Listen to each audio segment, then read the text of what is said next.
नमस्कार मंडळी, आजच्या भागात तुमच्या सर्वांचं सहर्ष स्वागत. जून महिना आला म्हणजे पर्यावरण दिवस येतो. ॲक्च्युली 22 एप्रिलला विश्व पृथ्वी दिवस साजरा केला जातो आणि 5 जूनला जागतिक पातळीवर पर्यावरण दिवस म्हणून साजरा केला जातो. या निमित्ताने आज आपण प्रदूषणाबद्दल थोडंसं जाणून घेऊया. एअर पोल्युशन म्हणजे हवा प्रदूषण हे वातावरणात हानिकारक वायू, धूळ किंवा सूक्ष्म कण मिसळून हवेची गुणवत्ता खालवल्याने होतं.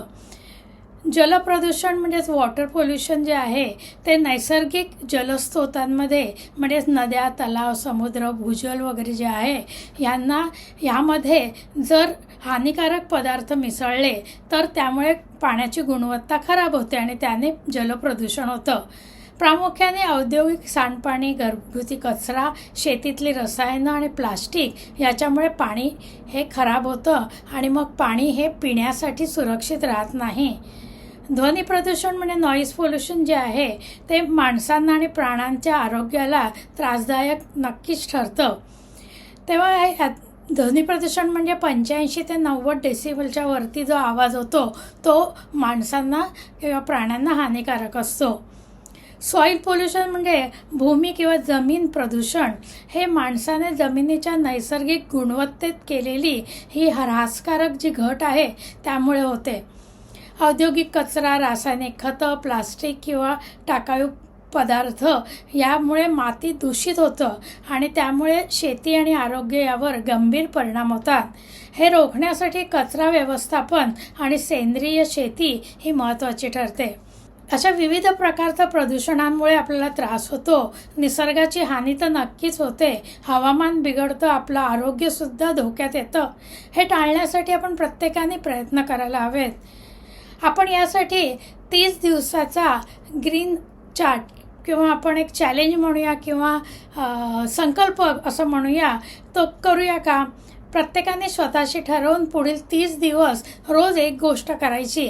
कसं आहे ना, एखादी गोष्ट जर आपल्याला सवय लावायची असेल किंवा अंगात मुरवायची असेल तर असं म्हणतात की 21 दिवस ती गोष्ट सातत्याने जर केली तर ती आपल्या अंगवळणी पडते आणि मग आपल्याला कॉन्शियसली असं लक्षात ठेवावं लागत नाही की हे मला करायचं आहे. ते आपोआपच आपल्याकडून होतं आणि आपल्याला ती तशी सवय म्हणजे अंगात मुरली जाते. तर त्या दृष्टीने हे 30 दिवसाच्या चॅलेंजची कल्पना सुचली. तुम्हाला बघा कसं वाटतंय. हे 30 दिवस आपण काय करायचं आहे तर एक म्हणजे प्लास्टिकच्या पिशव्या न वापरता कापडी पिशवी वापरायची. प्लास्टिक विघटन करायला 500 वर्ष जवळजवळ लागतात. पाणी वाया घालवणार नाही आणि नळातून जर पाणी टपकत असेल तर तो नळ मी लगेच दुरुस्त करेन आणि पाणी चालू ठेवून आपल्याला सवय असते दात घासायला, तसं न करता पाणी हवं असेल तेव्हाच फक्त नळ सोडावा. पिण्यासाठी पाणी हवे तेवढेच घेईन, उरलेले फेकून देणार नाही. जास्तचं पाणी किंवा भाज्या धुण्याचं पाणी मी झाडांना घालेन. पक्ष्यांसाठी एका वाटीत पाणी किंवा थोडं धान्य ठेवेन. आपल्या जवळपास आपण बनत असणाऱ्या वस्तू, भाजीपाला, फुलं, फळं हे आपण वापरू जेणेकरून परिवहनात होणारा 5 ते 6% प्रदूषण हे आपण टाळू शकू. प्रवासात किंवा ऑफिसात मी माझ्या पाण्याचा किंवा चहाचा स्वतःचा कप ठेवेन म्हणजे डिस्पोजेबल कप वापरायची गरज पडणार नाही. या कप तयार करण्यासाठी झाडांचा उपयोग करावा लागतो. प्रवासासाठी कारपूल किंवा बस, ट्रेन किंवा पब्लिक ट्रान्सपोर्ट याचा मी वापर करेन ज्याच्यामुळे 30% प्रदूषण कमी होऊ शकेल. एक तरी झाड मी घरात आणि घराबाहेर नक्कीच लावेन. झाडं आपल्याला ऑक्सिजन देत असतात. दुधाची पिशवी आपण कापताना रोजच सकाळी आपण दूध घेतो, त्यातून पिशवी कापतो, त्याचं जी कडा असते ती कापून बारीकसा तुकडा आपण फेकतो.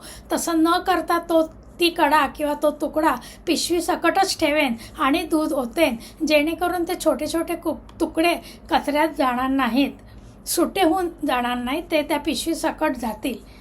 जुनी पुस्तके रद्दीत देण्यापेक्षा गरजूंना देईन. जुने कपडे गरजूंना देता येतील. जुन्यातून रियूज किंवा रिसायकल करण्याचा मी जास्तीत जास्त प्रयत्न करेन. घरातील रिसायकल करणाऱ्या वस्तू एकत्र करून रिसायकल करणाऱ्या अशा संस्थांना मी देत जाईन. कचऱ्याचं व्यवस्थापन करेन. सुका कचरा, ओला कचरा हा वेगवेगळा करेन. ओल्या कचऱ्यापासून घरी कंपोस्ट खत तयार करण्याचा प्रयत्न करेन. सफाई काम करणाऱ्या दादा ताई या सन्मानांना त्यांना मी सन्मानाने वागवीन. खरं तर कचरेवाले आपण असतो, आपल्याकडे कचरा असतो आणि ते कचरा नेणारे असतात, आपला कचरा घेऊन जातात आणि आपण त्यांना कचरेवाले म्हणतो. कचरा इकडे तिकडे न टाकता कचरा कुंडीतच टाकेन. माझ्या आजूबाजूच्या झाडांची मी ओळख किंवा माहिती करून घेईन. झाडांप्रती माझी संवेदना त्यामुळे वाढेल. आठवड्यातून एकदा तरी निसर्गाशी मी बोलेन, त्यामुळे माझ्या एकाग्रतेत 20% नक्कीच वाढ होऊ शकते. माझ्याबरोबर माझ्या मुलांना पण निसर्गाशी जवळीक निर्माण करायला शिकवेन. आठवड्यातून एकदा तरी नो हॉर्न दिवस पाळेन. गरज नसताना हॉर्न वाजवणार नाही, त्यामुळे ध्वनी प्रदूषण नक्कीच टळू शकेल. माझ्या घरातला TV, रेडिओ किंवा इतर माध्यमांचा आवाज मी कमी ठेवेन, जेणेकरून तो घराबाहेर जाणार नाही आणि इतरांना त्याचा त्रास होणार नाही. वॉशिंग मशीन हे पुरेसे कपडे गोळा झाल्यावरच लावेन. वीज आणि पाण्याची त्यामुळे बचत होईल. आपला साबण, शॅम्पू याच्यामुळे जे पाण्यात जाणार आहे ते पाणी विषारी बनत नाही आहे ना, याची नक्कीच खात्री करून घेईन. माझ्या आजूबाजूच्या लोकांना पाणी जपून वापरण्याबद्दल माहिती देईन. सोसायटीमध्ये रेन वॉटर हार्वेस्ट करून घेण्याची सूचना देईन. पाणी पिण्यासाठी प्लॅस्टिकची बाटली वापरणार नाही. प्लॅस्टिकच्या शोभेच्या वस्तूसुद्धा वापरणार नाही. हे सगळे जे संकल्प आहेत यामध्ये रिड्यूस, रियूज आणि रिसायकल या 3 R लक्षात ठेवून पर्यावरणाची हानी होण्यापासून नक्कीच मी वाचवू शकेन. आणि ह्याच जे संकल्प मी मगाशपासून जे महिन्याभराचे म्हटले ते स्वतःसुद्धा पाळेन. इतरांनासुद्धा त्याबद्दल जागरूकता निर्माण करण्याचा मी प्रयत्न करेन. आणखीन एक प्रदूषण आपण ह्याच्यात राहिलं ते म्हणजे प्रकाश प्रदूषणाविषयी आपण विचार करायला हवा. रात्रीचा कृत्रिम प्रकाश हा प्रदूषणाचा एक वाढणारा प्रकाश आहे. याचा परिणाम मानवी आरोग्यावर तसेच इतर प्राणी आणि झाडं यांच्यावरही होत असतो. माणसांवर होणारे याचे जे परिणाम आपण बघितले तर बरेच आहेत. अंधारानंतर प्रकाश पडल्यावर झोपेवरचा परिणाम होतो.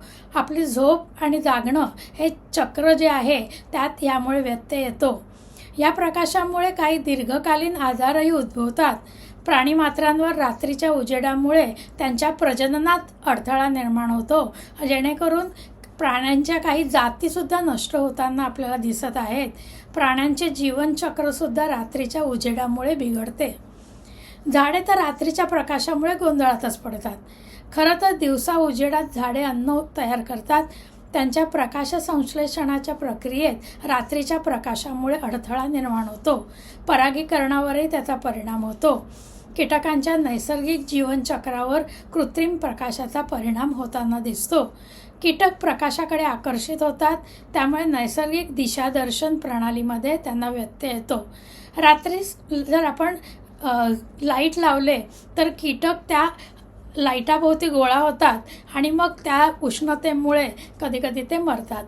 काजव्यांच्या प्रजननामध्ये जर आपण बघितलं तर नर काजवा उजेड सोडतो आणि त्याकडे मादी आकर्षित होते.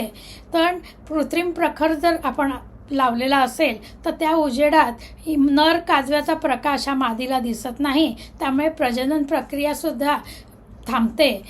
काजव्यांची संख्या त्यामुळे आपण कमी होताना बघत आहोत. रात्रीचे पतंगसुद्धा कृत्रिम उजेडाकडे जातात आणि त्या उष्णतेने मरतात. समुद्र कासव जे आहेत ते किंवा बेडूक यासुद्धा कृत्रिम प्रकाशाचा त्यांच्यावर परिणाम होऊन प्रजननात त्यांना अडथळा निर्माण होतो. स्थलांतर करणारे प्राणी तर अनेकदा कृत्रिम प्रकाशात अडकतात आणि त्यांच्या भक्षकांकडून त्यांच्यावर त्यामुळे हल्ला होतो. आता तर कृत्रिम सूर्यप्रकाश प्रकल्पही राबवले जात आहेत. रात्रीच्या वेळी प्रत्यक्ष सूर्यप्रकाश परावर्तित करण्याचे प्रयोगही होत आहेत. हे प्रदूषण रोखण्यासाठी आपण काय करू शकतो? प्रकाश प्रदूषण रोखण्यासाठी आपण काय करू शकू? तर गरजेनुसार प्रकाशाचा वापर करावा. अति रोषणाई टाळावी. झाडाभोवती रोषणाई शक्यतो टाळावी. दिवे लावताना त्यांचा इतरांवर काही परिणाम होतो आहे का याचाही विचार करावा. आवश्यक तेवढाच प्रकाश पाडावा. उजेड हा जमिनीच्या दिशेने राहील याची काळजी घ्यावी. गरजेपेक्षा जास्त प्रखर प्रकाश नसावा. पृष्ठभागावरून प्रकाश परावर्तित होत असतो याचं आपण भान ठेवलं पाहिजे. दिवे जरी आपण वर लावले तरी ते पृष्ठभागावर त्याचा उजेड पडून तो प्रकाश परत परावर्तित होत असतो, ह्याचं भान आपण ठेवलं पाहिजे. आवश्यक तेव्हाच दिवे लावावे. हल्ली टायमर किंवा मोशन डिटेक्टर सेन्सर उपलब्ध असतात, त्याचा वापर करावा. शक्य तिथे उबदार रंगाचे दिवे लावावेत. निळा जांभळा रंग हा कमी तरंग लांबीचा असतो, त्यामुळे तो कमीत कमी वापरावा. त्यामुळे जास्त प्रदूषण होऊ शकते. तर मंद लाल किंवा अंबर म्हणजे पिवळसर असा प्रकाश असलेले दिवे आपण वापरावे, ज्यामुळे झोपेत व्यत्यय येण्याची सुद्धा शक्यता कमी असते. आणखीन एक गोष्ट आपण करू शकतो ते म्हणजे मोबाईल्सवर प्रकाश प्रदूषण कमी करण्यासाठी काही ॲप हल्ली उपलब्ध आहेत, त्याचा आपण वापर करावा. अशी आपण आपली जबाबदारी ओळखून प्रकाश प्रदूषणसुद्धा थांबवण्याचे प्रयत्न हा नक्कीच केला पाहिजे. आपल्याकडून आपण रोषणाई बऱ्याचदा उगीच अवाजवी रोषणाई करतो, ती पण टाळली पाहिजे. रोषणाई करतानासुद्धा ती कशा प्रकारे करावी याचीसुद्धा काळजी घेतली पाहिजे. तर असं हे वेगवेगळ्या प्रकारचं प्रदूषण आहे. हवेचं प्रदूषण, नॉईज प्रदूषण, जलप्रदूषण, भूमी प्रदूषण, प्रकाश प्रदूषण. तर हे सगळं आपण टाळायला हवं. पर्यावरण दिवसाच्या निमित्ताने ह्याचा आपण विचार करून त्यासाठी आपण पावलं उचलली पाहिजेत. हे सगळं प्रत्येकाने थोडं थोडं करून त्या खारीचा वाटा उचलावा असं मला वाटतं, आणि त्यासाठी आजचा हा आमचा छोटा प्रयत्न. तुम्हाला हा प्रयत्न कसा वाटला, तुम्ही त्याबद्दल काय विचार करता, तुम्ही यातला कुठला संकल्प किंवा हे सगळे संकल्प करू इच्छिता का आणि त्याप्रमाणे करणार का, आम्हाला प्रतिक्रियेत नक्की कळवा. तेव्हा आज इथे थांबूया. भेटूया नवीन भागात नवीन विषयासह. आजचा भाग जर आवडला असेल तर लाईक करा. आम्हाला जर अजून सबस्क्राईब केलं नसेल हे चॅनल तर नक्की सबस्क्राईब करा ही विनंती, आणि आमच्याशी जोडलेले राहा. जास्तीत जास्त लोकांपर्यंत आपण पोहोचण्याचा प्रयत्न करूया. भेटूया नवीन भागात नवीन विषयासह. तोपर्यंत नमस्कार.